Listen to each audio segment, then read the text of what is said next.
விலங்குகள் வியர்வை புழுதி ஆகியவற்றின் வாசனையால் நிரம்பி வழிந்த ஒரு கிட்டங்கியில் இருந்த ஒரு பெஞ்சின் மீது அந்த ஆங்கிலேயர் உட்கார்ந்திருந்தார். அவர் ஒரு வேதி இதழின் பக்கங்களை புரட்டியபடி, பல்கலைக்கழகத்தில் 10 ஆண்டுகளை கழித்த பிறகு நான் இப்படிப்பட்ட ஓர் இடத்தில் வந்து மாட்டிக்கொள்ளுவேன் என்று நான் ஒருபோதும் நினைத்து கூட பார்த்ததில்லை என்று தனக்குத்தானே நொந்து கொண்டார். ஆனால் வாழ்க்கையில் அவர் தொடர்ந்து முன்னோக்கி செல்ல வேண்டியிருந்தது. சகுனங்களை அவர் பெரிதும் நம்பினார். பிரபஞ்சத்தின் உண்மையான மொழியை கண்டுபிடிப்பதுதான் அவருடைய வாழ்க்கை மற்றும் படிப்பின் நோக்கமாக இருந்தது. முதலில் செயற்கை மொழியான எஸ்பராண்டோ மொழியை அவர் கற்றிருந்தார். பிறகு உலக மதங்களை அவர் படித்தார். இப்போது அவர் ரசவாதத்தை கற்றுக்கொண்டிருந்தார். எஸ்பராண்டோ மொழியில் அவரால் பேச முடிந்தது. உலகில் முக்கிய மதங்கள் அனைத்தும் அவருக்கு புரிந்தது. ஆனால் அவர் இன்னும் ஒரு ரசவாதியாக ஆகியிருக்கவில்லை. முக்கியமான கேள்விகளுக்கு பின்னால் இருந்த உண்மைகளை அவர் திரைவிலக்கியிருந்தார். ஆனால் அவருடைய ஆய்வுகள் அவரை ஒரு குறிப்பிட்ட எல்லை வரை அழைத்துச் சென்றதோடு சரி. அந்த எல்லையை தாண்டி அவரால் போக முடியவில்லை. ஒரு ரசவாதியோடு ஓர் உறவை வளர்த்து கொள்வதற்கு அவர் கடினமாக முயற்சித்தும் கூட அது அவருக்கு கைகூடவில்லை. ரசவாதிகள் வினோதமான மனிதர்களாக இருந்தனர்.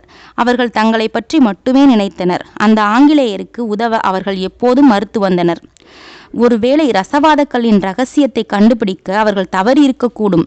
இதனால்தான் அவர்கள் தங்களுக்கு தெரிந்த விஷயங்களை தங்களுக்கிடையே மட்டும் வைத்து கொண்டனர் என்று அந்த ஆங்கிலேயர் நினைத்தார். தன்னுடைய தந்தை தனக்கு விட்டு சென்றிருந்த சொத்தில் பெரும் பகுதியை ரசவாதக்களை தேடுகின்ற வீண் முயற்சியில் அவர் ஏற்கனவே செலவிட்டிருந்தார்.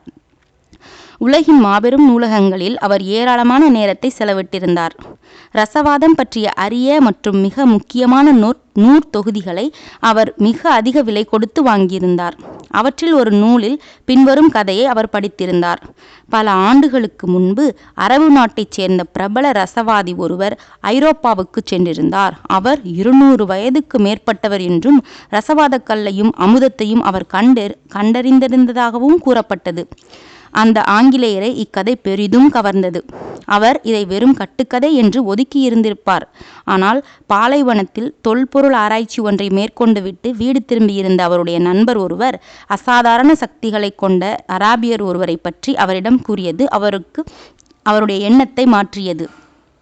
அவர் அல்ஃபெயும் பாலைவனத்தில் வாழுகிறார். அவருக்கு 200 வயது என்றும் அவரால் எந்த ஓர் உலோகத்தையும் தங்கமாக மாற்ற முடியும் என்றும் மக்கள் கூறுகின்றனர் என்று அந்த நண்பர் கூறினார். அந்த ஆங்கிலேயரால் தன்னுடைய உற்சாகத்தை கட்டுப்படுத்தி கொள்ள முடியவில்லை. அவர் தன்னுடைய மற்ற எல்லா வேலைகளையும் ரத்து செய்துவிட்டு தன்னுடைய மிக முக்கியமான புத்தகங்களை எடுத்துக்கொண்டு புறப்பட்டு வந்து புழுதி படர்ந்த ஒரு கிட்டங்கியில் இப்போது உட்கார்ந்து கொண்டிருந்தார். வெளியே சஹாரா பாலைவனத்தை கடப்பதற்காக ஒரு பெரிய கூட்டம் தயாராகி கொண்டிருந்தது. அக்கூட்டம் அல்ஃபெயும் வழியாக செல்ல திட்டமிடப்பட்டிருந்தது. அந்த ரசவாதியை நான் கண்டுபிடிக்கப் போகிறேன் என்று அந்த ஆங்கிலேயர் தனக்குள் கூறிக்கொண்டார். இப்போது அங்கிருந்த விலங்குகளிடமிருந்து வீசிய துர்நாற்றத்தை அவரால் தாங்கிக் கொள்ள முடிந்தது. இளம் அராபியன் ஒருவன் தன்னுடைய மூட்டை முடிச்சுகளுடன் அங்கு நுழைந்து அந்த ஆங்கிலேயரிடம் நலம் விசாரித்தான். நீங்கள் எங்கே போகிறீர்கள் என்று அவரிடம் கேட்டான். நான் பாலைவனத்திற்கு போய்க் கொண்டிருக்கிறேன் என்று பதிலளித்த அந்த ஆங்கிலேயர் மீண்டும் தன்னுடைய புத்தகத்தை படிக்கத் தொடங்கினார். இக்கணத்தில் அவர் யாருடனும் உரையாட விரும்பவில்லை.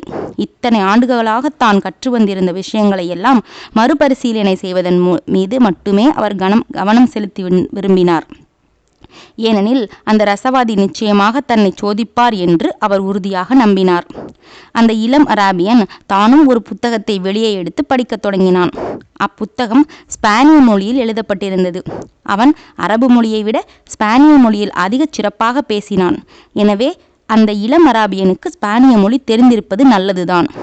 அவனும் அல்ஃபெயும் நகருக்குத்தான் போகிறான் என்றால் செய்வதற்கு வேறு எந்த முக்கியமான விஷயமும் இல்லாத போது பேச்சு துணைக்கு ஒருவன் இருப்பான் என்று அந்த ஆங்கிலேயர் நினைத்தார்.